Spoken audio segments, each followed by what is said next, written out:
Kenapa pihak Angkatan Laut tidak melakukan penangkapan bajak laut secara besar-besaran? Pihak Angkatan Laut di semesta One Piece dahulu merupakan salah satu dari 3 kekuatan penyeimbang kekuatan di lautan selain Yonko dan Shichibukai. Setelah dibubarkannya sistem Shichibukai, sehingga posisi Angkatan Laut semakin kuat dengan adanya pasifista Serapim di sisi Angkatan Laut. Dengan segala sumber daya yang dimiliki oleh Angkatan Laut dan dukungan dari pemerintah dunia, kenapa Angkatan Laut tidak mengerahkan pasukannya untuk melakukan perburuan bajak laut secara besar-besaran? Memburu bajak laut secara besar-besaran bukanlah perkara mudah bagi Angkatan Laut, seperti membalikkan sebuah telapak tangan. Ada banyak pertimbangan yang perlu dipikirkan secara matang, tidak gegabah dengan memikirkan segala resikonya. Saat ini, Angkatan Laut dipimpin oleh Admiral tertinggi Akainu yang sangat tegas menegakkan keadilan Angkatan Laut. Menurut aku pribadi, ada beberapa alasan mengapa pihak Angkatan Laut tidak melakukan perburuan besar-besaran kepada para bajak laut. Yang pertama, tidak atau mungkin belum mendapatkan persetujuan dari Gorosei. Akainu tentu untuk melakukan hal sebesar ini haruslah mendapatkan persetujuan dari Gorosei. Perburuan ini tentu akan membutuhkan banyak sumber daya dan biaya yang dikeluarkan. Bila salah langkah, malah hanya akan menghancurkan keuangan Angkatan Laut.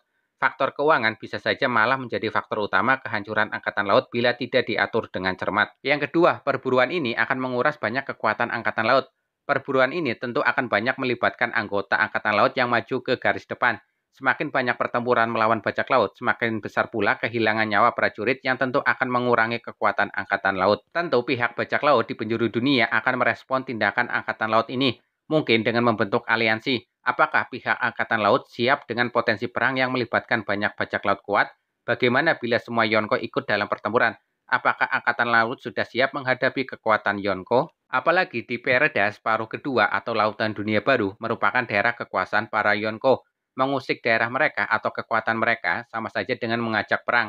Angkatan Laut pernah merasakan hal ini saat memutuskan mengeksekusi Port Casties. Keputusan ini membawa kepada peperangan antara pihak Angkatan Laut Shichibukai melawan bajak laut Shirohige dan aliansi. Angkatan Laut saat ini memang semakin diperkuat dengan teknologi SSG atau Super Science Group seperti pasifista Serapim dan pasifista yang lainnya. Namun bukan berarti mereka tidak bisa dikalahkan. Tidak ada senjata atau teknologi yang 100% sempurna. Pasti ada sebuah cara untuk mengatasinya. Perang antara Angkatan Laut dan bajak laut bisa terjadi di mana saja. Baik keduanya akan mengalami kerugian dari segi kekuatan. Bila kekuatan Angkatan Laut melemah, maka akan dimanfaatkan oleh pihak lawan untuk menyerang Angkatan Laut. Di posisi ini, maka Angkatan Laut akan menjadi sasaran para bajak laut. Saat ini, pihak Angkatan Laut juga sedang dibuat pusing oleh kehadiran organisasi Cross Guild dari kubu Yonko Bagi. Organisasi ini memberikan hadiah uang untuk setiap kepala Angkatan Laut.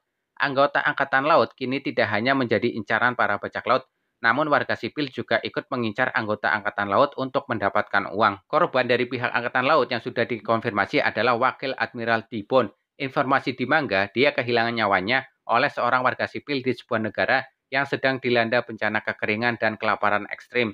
Kini Angkatan Laut harus menghadapi potensi bahaya dari pihak-pihak yang dilindunginya. Yang ketiga, Angkatan Laut di bawah komando Admiral Akainu tidak hanya fokus menghadapi ancaman dari dunia bajak laut, namun juga dari pihak lainnya. Angkatan Laut memang semestinya hanya berfokus kepada masalah-masalah atau potensi bahaya yang ditimbulkan dari keberadaan bajak laut. Namun ada pergerakan lain yang membuat Akainu menjadi sangat kesal dan jengkel, yaitu pergerakan pasukan revolusioner. Apalagi setelah insiden di Mariejoa, di mana pasukan revolusioner menghancurkan monumen Cakar Naga milik kaum Tenryubito dan membuat kekacauan di sana. Itu merupakan tanda perang secara terbuka kepada para Tenryubito dan pemerintah dunia. Hal ini tentu menimbulkan komplain dari pihak pemerintah dunia dan kaum Tenryubito kepada Akainu. Akainu tentu saja tidak tinggal diam. Dia harus menunjukkan kekuatan Angkatan Laut kepada para lawan-lawannya. Dia sudah menyatakan tak akan membiarkan para pengacau terus-terusan melakukan tindakan seenaknya. Akainu harus bisa meredam gejolak yang ditimbulkan oleh pergerakan pasukan revolusioner. Apalagi semenjak insiden di Mariejoa, nama Sabo dari pasukan revolusioner semakin terkenal dan menjadi inspirasi pergerakan revolusi di beberapa negara aliansi pemerintah dunia. Kalau menurut kalian, apa saja alasan Angkatan Laut tidak melakukan perburuan besar-besaran kepada para bajak laut? Share pendapat kalian di kolom komentar ya, dan terima kasih.